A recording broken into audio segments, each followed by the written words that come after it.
The Galactic Senate sat inside the Grand Crystal Chamber, a huge hall built from glowing blue stone. Light from a distant star shone through the crystal walls, making the entire room shine like frozen fire. Hundreds of alien leaders from every corner of the galaxy sat in a perfect circle, each one wearing the colors of their home world. Every voice was loud. Every face was amused. And the reason for all this noise was simple. Earth, a small hologram, floated in the center of the chamber. It showed a message sent from a tiny blue planet on the edge of the Milky Way. Earth had asked to join the galactic network, a place only strong, advanced civilizations were allowed to enter. But instead of answering seriously, every alien in the room laughed. A tall insect-like creature banged its claws on the table. Humans, a primitive species, they want to join us. Another alien with 3 eyes wiped tears of laughter. They still burn liquid fuel. They still fight each other. They don't even have proper starships. Dozens of alien ambassadors made jokes about Earth. Some said humans were too weak. Some said they were too emotional. Some said Earth was just a joke, planet too small, too slow, too unimportant. Their laughter echoed through the giant chamber. But not everyone was laughing. On the far side of the circle sat strategist Varak, an old alien with gray skin and narrow black eyes. He didn't join in the jokes. He didn't smile. He simply watched the hologram with a cold and calculating expression. Varak had studied thousands of species in his long life. He knew how fast a young civilization could rise. He knew how dangerous a desperate species could be, and most of all, he knew something the others ignored. A species should never be judged by its past but by its potential. He finally spoke, his voice soft but sharp. "You laugh too quickly," he said. "Humans are young, yes, but young species evolve fast. If they have reached space travel already, who knows what they could become?" The other leaders rolled their eyes. A bulky lizard commander waved a dismissive hand. "Please, Varak, humans are nothing. They are children." A bird-like ambassador chirped loudly. "Let them play with their little ships. They will never reach us. They do not belong here." The chamber filled with laughter again. His eyes stayed fixed on the hologram as if he sensed something the others could not. A loud alarm suddenly blasted through the chamber. A deep, vibrating sound that made every alien fall silent. BWOOM. Boom. Attention. A large, unidentified object has appeared at the edge of the galaxy. A nervous buzz moved through the room. What kind of object? The hologram in the center blinked, then changed into a live sensor feed. It was still far away, nothing but a shadow against the background of stars, a shadow that was moving fast. Alien scanners began sending data into the chamber. The senators read the numbers and suddenly stopped breathing. No ship travels at that speed. The energy readings, these levels do not exist. If this thing enters our space, but Varak only leaned forward, studying the moving shadow with a dark expression. "What do you see, Varak?" The chamber fell into complete silence. The object became clearer. It was shaped like a long blade, sharp and dark, cutting through space like it was cutting through water. A silent monster. Alien generals immediately activated defense scans. Unreadable, unknown, too advanced. The object did not emit normal engine signatures. Its armor absorbed light. "No empire in this galaxy has technology like this," whispered a trembling ambassador. A flash of text. The entire chamber gasped at the same time. This must be an error. Some demanded an emergency meeting. Some begged for stronger shields. His voice was calm, but his eyes were full of something the other aliens had not felt in centuries. Fear. The massive shadow on the hologram grew larger as it came closer, cutting through entire star systems with unnatural speed. The laughter that filled the chamber earlier was gone.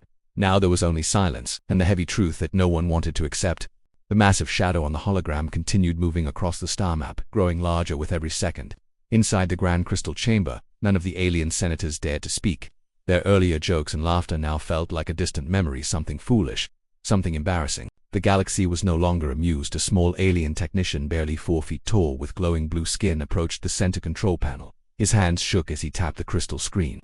I will attempt another scan," he whispered. He activated the long-range sensors. The chamber went dark. Thousands of tiny lights formed a giant map of the galaxy in the air. A thin red line traced the path of the approaching object. Every senator leaned forward. The red line was straight to straight. No ship moved like that. A reptilian commander hissed nervously. "That is not a flight path, that is a strike path." Another alien, a fish-like diplomat with bright silver eyes, spoke in a frightened voice. "Who are they aiming for?"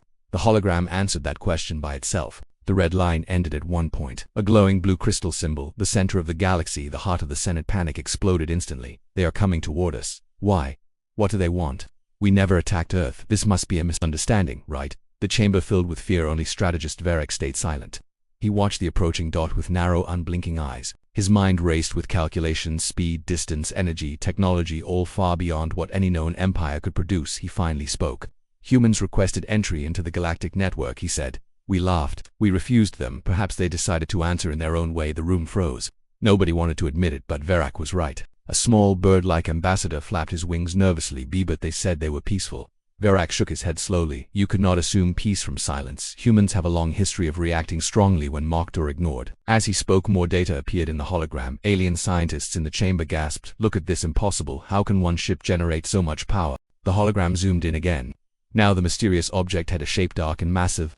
The light from nearby stars seemed to bend around it. It wasn't shining. It wasn't broadcasting. It wasn't communicating. It simply moved, purposefully, quietly, directly toward them. A council member slammed his hands on the table. We must send our fleets. We must intercept. Another shouted, our greatest fleets are near the outer rim. We must call them back. The lizard commander growled in anger and fear. Prepare the armada. We will surround this thing. And he stopped speaking as new data arrived. The chamber fell silent again. A new holographic message appeared above the ship's image. Warning, unable to scan vessel. Defensive systems to advanced warning. All weapon scans blocked. Warning, unknown energy field detected. A tall armored alien with red skin slammed his tail against the floor. What is this? Why can't we scan them? The technician stammered. I don't know. The ship is absorbing the scans. Every signal we send just disappears. The senators exchanged worried looks. A ship that ignored scans was dangerous. A ship that bent gravity was terrifying. A ship that moved faster than physics allowed, that was something else entirely. The fisheye diplomat spoke again. This is not normal human technology. Humans do not have anything like this. Another diplomat whispered, unless. The room turned to him. He swallowed hard. Unless they have been hiding their true abilities. A low murmur filled the chamber. The fear grew even heavier. For years, many advanced alien species had monitored Earth. They saw humans fighting wars, exploring space, inventing basic engines. Nothing remarkable, but nobody had ever looked deeper. Nobody had ever seen what humans were building underground. Nobody had noticed the strange energy spikes coming from Earth's moon. Nobody had questioned why human satellites were disappearing and being replaced with something stronger, something unknown. And now the truth was rising out of the darkness of space, heading straight toward them. The hologram shifted again as more readings appeared. Speed increasing. Mass, extreme. Stability, perfect. A senator whispered, it is not slowing down. Varak stood up slowly. His voice was calm but carried a sharp edge. It will reach our borders within hours, he said. We must prepare. The lizard commander shouted, prepare for war. Varak shook his head. No, prepare for contact. The room erupted again. What if they attack? What if they invade? What if they destroy the capital? Varak looked at the hologram again. The ship was enormous, bigger than anything in the galaxy's fleet. And yet, it remained silent. He spoke carefully. If humans wanted war, they would not send one ship. They would send many. The room calmed slightly, but Varak continued. If they sent one ship this large, it means one of two things. Either they are trying to show strength without violence, or this ship alone is powerful enough to face an entire galactic empire. The senators stared at the hologram. The dark shape filled more of the screen now. Its outline was clearer, long, sharp, heavy. Not a ship meant for travel. A ship meant for fear. The technician suddenly shouted, his voice breaking. I am receiving a signal from the object. Everyone jumped. A message, a threat. Open it. The small alien swallowed and opened the transmission. A single line of text appeared in the air, Human Starship Titan requesting audience. The room fell silent. No threats. No weapons. No warnings. Just a simple message, but the weight of it shook the entire chamber. The ambassador with silver eyes whispered, they want to talk. Varak nodded. Yes, and we must answer. He looked around the room. Because if that is their envoy, imagine what their warship looks like. The fear inside the chamber deepened. And the Titan kept coming. The Galactic Senate did not wait long for the human ship to reach their borders. The dark object on the hologram grew larger every minute, moving with impossible speed.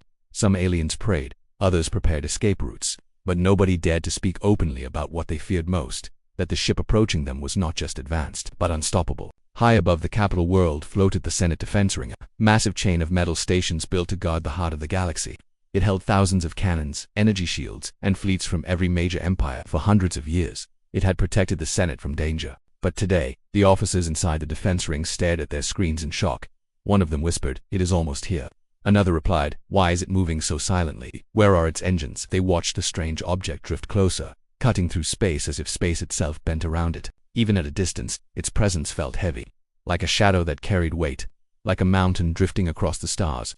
Inside the crystal chamber below, the senators watched the live feed with pounding hearts. The technician adjusted the hologram, displaying visual contact in 3, 2, 1. The chamber lights dimmed, a giant image filled the air. For the first time, the aliens saw it clearly. A colossal black warship, longer than their biggest capital stations. Sleek, silent, with armor that swallowed light instead of reflecting it. It had no engines visible at the back. No glowing power cores, no windows, no markings. It looked like a dark blade forged by a sleeping god. A ship built not to travel, but to dominate. Gasps filled the chamber. That cannot be built by humans. No species designs ships like this. There is no noise, no radiation, nothing. How does it move? A bird-like ambassador covered its beak with shaking wings. It feels like it is watching us. Varric stepped closer to the image. His eyes narrowed as he studied the shape. The warship did not move like a normal vessel. It drifted, calmly and confidently, like a predator entering a new territory. No fear, no hesitation. It came through the galaxy as if it owned it. Suddenly, the dark ship slowed. The alien senators held their breath. It is decelerating, positioning itself. It's stopping above the capital. On the defense ring above the planet, alarm lights flashed red. Officers shouted across the bridge. Object entering central orbit. Shields at full power. Prepare all weapons. But something strange happened. The moment the warship entered orbit, all the defense systems flickered. Weapons powered down. Shields weakened. Communication faded in and out. The officer in charge stared at the readings. This isn't an attack. It's interference. The ship is affecting our systems by just being near us. In the Senate chamber, messages flooded in. Defense ring malfunction. Weapons offline. Shields down to 20%. The senators panicked. What are they doing? They are disabling us without firing a shot. This is a threat. But Varric raised his voice above the noise. No, if humans wanted to destroy us, we would already be gone. The room fell silent again. He pointed to the warship's calm, steady movement on the hologram. This is control, not aggression. They are showing us what they can do. The warship now hovered directly above the capital world. Its black hole spread across the sky like a floating mountain. Citizens on the surface looked up and screamed.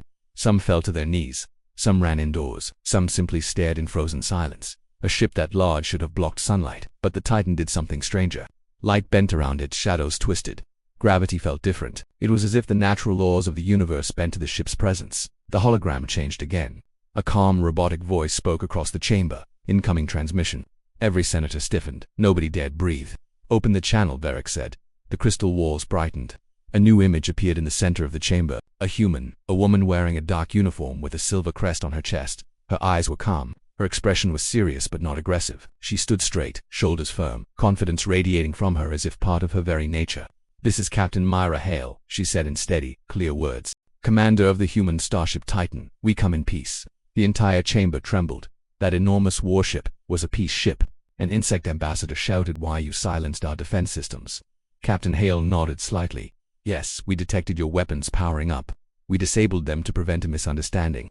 Her tone remained calm, like she was explaining something simple. We did not come to attack, she continued. We came to speak. A reptilian senator hissed in fear. Why send that ship? Captain Hale paused for a moment before answering. We learned that our request to join the Galactic network was denied, she said, and that we were laughed at. Silence fell like a heavy blanket. No one dared to make a sound. The captain's voice softened. Humanity does not respond well to mockery, she said. But we do not seek revenge, we seek respect. Varric stepped forward. What is the nature of this ship? He asked carefully. Captain Hale looked straight into the camera. This is the Titan, our first deep galaxy vessel. It carries our best technology. It represents our potential. Her expression hardened just slightly. And it represents our answer to your laughter. The senators felt a chill spread across the room. Humanity had spoken. Not with weapons, not with threats, but with a single ship that could shake the galaxy. The captain's final words echoed through the chamber. Do not fear us. We came to talk, but understand this humanity will not be ignored again. The transmission ended. The Titan remained above the capital, silent and unmoving, a dark reminder of what Earth could do, and the galaxy finally understood. Humanity had not come to join the galaxy. Humanity had come to change it. The moment Captain Myra Hale's transmission ended, the Grand Crystal Chamber exploded into chaos. Every alien senator began speaking at once, some shouting in fear, others arguing, a few simply panicking as the massive warship continued to hover silently above their world. The technician at the center console covered his ears as different voices overlapped. They dare threaten us. No, this is diplomacy. This is intimidation. This is disaster. We must respond. The noise grew louder, bouncing off the crystal walls, until Varric finally lifted one hand. Silence, he said. His voice was not loud, but it carried weight. Slowly, the chamber quieted. The senators turned toward him, desperate for someone to guide them. Varric walked toward the central hologram where the Titan still floated like a black mountain in orbit. Captain Hale said they come in peace, Varric began slowly. And yet the presence of that ship, its power, its control, none of this feels peaceful. A bird-like ambassador shook his head frantically. No, that ship could crush our planet. Why bring such a beast if they want peace? A reptilian general slammed his tail against the floor.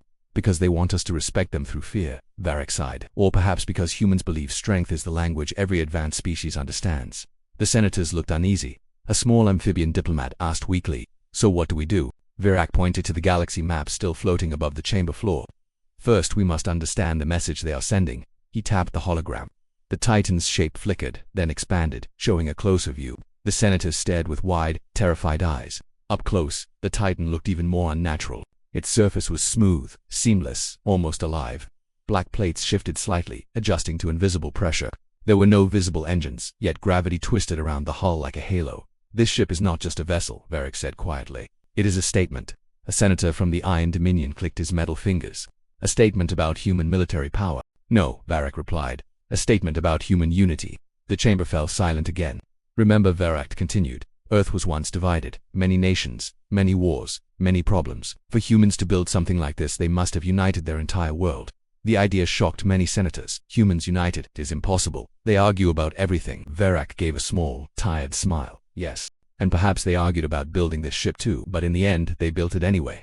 The insectoid ambassador clicked nervously. So, what does humanity want from us now? Before anyone could answer, the chamber lights flickered. A second transmission was incoming. The technicians scrambled to activate the channel. Transmission from the Titan. Audio only. Putting it on speakers. A low hum filled the chamber, followed by Captain Hales.com voice. This is Captain Hales.com voice, she said. We request permission to land an envoy shuttle on the Capitol platform for direct diplomatic discussion. An envoy. The senators exchanged frightened looks. If the Titan itself was terrifying, what would their representatives be like? A metallic-skinned senator whispered, a shuttle from that ship could destroy entire cities. Another countered, if we refuse, they may think we are hiding something. Virak spoke firmly. If we deny their request, we insult their gesture of peace, and we risk sending the wrong message. The senators hesitated. Nobody wanted to anger a species that could build a ship like the Titan. Finally, the chief speaker of the Senate, a tall, glowing being made of translucent light, raised its hand. We accept, the speaker said, but with one condition. Only one human may land. There was silence. Then Captain Hale's voice returned. Understood, sending one representative. The transmission ended, but something still felt wrong. Senators began whispering, one human. Against our entire Senate. Are they overconfident, or do they know something we don't? Virak felt chills crawl down his spine. Humans rarely did things without reason. He opened a private channel to the defense ring above the planet. This is Virak. Prepare docking platform. 17. No weapons, no threats, and be polite. The officer on the other end stuttered. YS, strategist. Back in the chamber, the senators watched the hologram display a new object leaving the Titan's hull. A small shuttle. Sharp, smooth, and fast, just like the Titan itself. But unlike the Titan, it had lights. Soft blue lights that pulsed like a heartbeat. The technician read the incoming data. The shuttle is emitting no weapons, no energy spikes. Nothing dangerous. A sigh of relief moved across the room, but Virak did not relax. He watched the shuttle with curiosity and concern. This shuttle, he said slowly, moves with the same technology as the Titan. That means even their smallest craft are centuries ahead of us. The reptilian general growled. And you want us to trust them? Virak turned to him. I want us to survive. The shuttle entered the planet's atmosphere. Clouds curled around it, lightning arced off its hull, but the shuttle didn't slow, didn't shake, didn't even react. It flew smoothly through the storm like a bird gliding through mist. People on the surface stopped what they were doing. They looked up. They watched the strange blue light streak across the sky. Fear turned into curiosity. Curiosity turned into... The shuttle slowed as it approached the Capitol landing platform. Dozens of guards watched nervously, holding their weapons but not aiming them. The shuttle touched down with the same silence as the Titan. No smoke, no noise. Just a soft sound like air shifting. The chamber trembled as a voice came over the holofeed. The human envoy has arrived. Virak took a long breath. Prepare the chamber, he said. Whatever happens next will decide the future of the galaxy. The senators looked at one another, their fear growing stronger with every heartbeat. The Titan waited in the sky. The shuttle waited on the platform, and humanity's message had only just begun. The bridge of the Varik Dominion flagship, the quartel, was silent as the giant hologram of the human battleship grew larger and clearer. Every alien on the bridge stared at the image as if it were a nightmare that refused to fade. The dark ship, Earth's first Titan-class battleship, moved slowly, almost calmly, through the star-filled void. It didn't shine with bright colors like alien ships. It didn't glow with plasma windows or crystal circuits. It didn't roar with engine fire. It was simply black, like a piece of night carved into a sharp shape. Commander Ralvek felt cold pressure around his three hearts again. For centuries the Varik Dominion had mocked Earth. Humans were too young, too weak, too emotional. They cried, laughed, fought, and dreamed too much. They were not stable enough to join the greater powers of the galaxy. But now Ralvek wondered if mockery had been their biggest mistake. His second-in-command, Jernik, stepped closer. Commander, the human ship is not responding to any of our warnings. Should we charge main weapons? Ralvek did not answer at once. His eyes remained fixed on the hologram. The human ship still moved forward, not fast, not slow, just steady. It almost felt like the battleship was not coming at them, but simply moving through anything that stood in its way. Not yet, Rolvek whispered. Let us see what they do first. Across the galaxy, thousands of alien eyes watched the same image. On the League diplomatic stations, officers whispered in fear. On pirate ships, captains ordered immediate retreat. On ancient temples, priests prayed to long-forgotten gods. No one expected Earth to build a ship like this. No one believed humans could create such technology. But reality was now floating in the void, right in front of them, far from the battlefield, on Earth's hidden command station deep inside a hollowed-out asteroid. Admiral Lena Koroff watched a screen showing enemy fleets gathering like a cloud of shining metal. Her face stayed calm. Status of the Titan, she asked. A young human operator replied, fully charged, weapons stable, armor temperature normal, all systems green. Lena nodded. For years, she had planned for this moment. Humanity had not built the Titan out of ambition. They had not built it to conquer or destroy alien empires. They built it because they were tired of humiliation, tired of jokes, tired of threats. This battleship was not a weapon of pride, it was a warning, a final message. Open channel to the portal, Lena ordered. A holoscreen lit up showing Commander Rolvek, who forced himself to look calm even though faint trembling shook his fingers. You have entered restricted space, he said in a cold tone. Identify yourself. Lena smiled politely. Earthfleet Command, Admiral Lena Koroff. We are here to discuss your recent attacks on human colonies. Rolvek froze. He had expected arrogance or fear.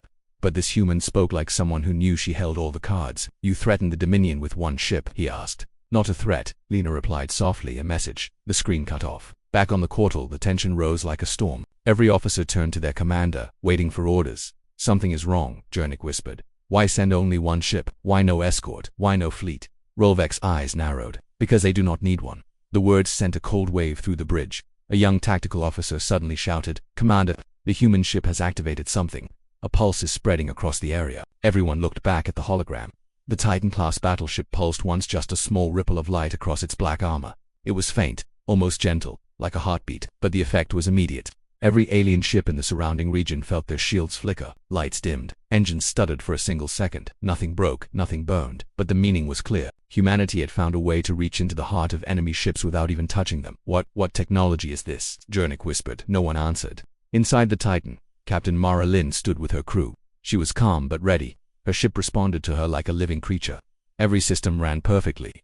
Every weapon waited in silence. Enemy fleet has 62 ships, a crew member reported. All have power fluctuations from our pulse. Mara nodded. Good, that means they understand. What is our next move, Captain? Mara stepped closer to the main window. The stars outside looked peaceful, gentle, beautiful. But she knew the danger that filled the space around them. We give them a chance, she said. One warning. After that, we show them why they should never laugh at Earth again. Her crew nodded, trusting her fully. Back on the alien flagship, panic spread like fire. Commander, this is impossible. Our shields dropped for 2 seconds. We are being scanned by something we do not recognize. The human ship is charging something. We must fire now. Voices overlapped, fear mixing with confusion. Rolvek raised a hand, demanding silence. But even he could not hide the shaking in his voice. They warned us. Jernik stepped closer. Commander, what do we do? Rolvek stared at the black ship one more time. His people had mocked humans for being emotional, but now he realized something terrifying. Humans did not build this ship because they were emotional. They built it because they were able to endure pain longer than any other species.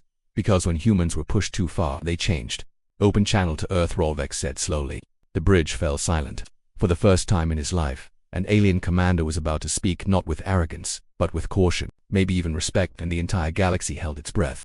The silence in the chamber was thick. Every senator, every officer, every diplomat waited as the black shadow of the Titan-class battleship hovered above the capital world. Its presence was calm, almost peaceful, but the weight of its power pressed on everyone's minds. On the bridge of the Quartal, Commander Rolvek stared at the screen. He had sent a message, expecting defiance, fear, or perhaps rage. Instead, he received something else entirely. A human voice, clear.com, and steady filled the air. This is Captain Mara Lin of the human starship Titan. We offer peace. The words were simple, yet the meaning carried an unshakable force. Rolvek's officers whispered among themselves. Peace. After everything, their ship, did you see its size? It could crush the capital world in one strike. The captain's voice continued. We do not seek war. We seek respect. We seek a place among the stars, where humanity can survive and grow. We come not to conquer, but to show what humans can achieve when pushed to the edge. Varric, watching the transmission from the Senate chamber, nodded slowly. He had warned them, and now the proof stood before them. Humans had not come to beg. They had come to show strength. a strength no alien had ever expected from such a small young planet. The senators debated in whispers, some still afraid, others cautiously curious. A silver-eyed diplomat asked, how could a species so small build such a vessel, and why show it to us now? Barak responded, because it is the truth of humanity. They endure, they adapt, they grow stronger when mocked, doubted, or threatened, and now they demand that we recognize it. Across the galaxy, fleets began to pull back. No one wanted to risk provoking the humans. Even pirate captains, usually bold and reckless, moved silently to safe distances. The news spread quickly. Earth had arrived, not as a weak planet, but as a power no one could ignore. On the planet's surface, citizens watched the Titan in the sky. Children pointed eyes wide. Adults stopped their work, mouths open in awe. Some cried. Some whispered prayers. No one had seen a ship so massive, so silent, so impossibly perfect. And yet, it did not fire. It did not attack. It only waited. Inside the Grand Crystal Chamber, the senators realized something vital. This was not an invasion. It was a lesson. The Titan-class battleship was a warning, a demonstration of human ingenuity and resolve. It told the galaxy, we are here. Do not underestimate us. We will not be ignored. The chief speaker of the Senate, a glowing being of pure light, finally spoke. We accept the humans as equals, it said slowly. Not because we want to, but because we have no choice. They are no longer a species to laugh at. The words were heavy with fear and respect. A new order was forming in the galaxy. A species that once seemed weak now commanded attention. Back on the Titan, Captain Mara Lin watched the planet below. Her crew stood behind her, silent, proud. The ship had done its job without firing a shot.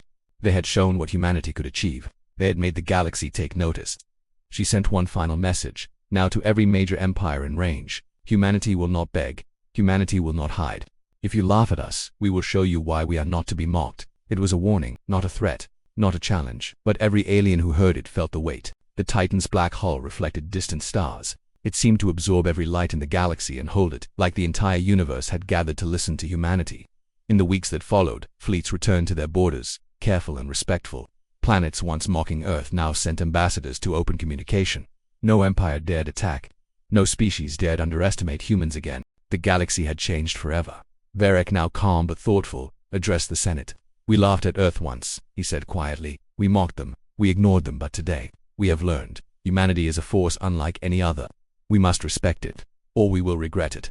On Earth, celebrations were quiet but full of pride. The Titan returned to orbit above the planet, black and silent, waiting for its next mission. Humanity had stepped into the galaxy not with arrogance, but with clarity. They would survive, they would grow, they would be respected. Captain Mara Lin stood at the edge of the bridge, looking at the stars. Her voice, soft but firm, echoed across the Titan. Never underestimate humanity, and never laugh at us. The message spread across the stars. It became legend. It became history. It became a warning. Every empire, every species, every citizen in the galaxy learned the same lesson. Humanity had arrived, and the galaxy would never be the same.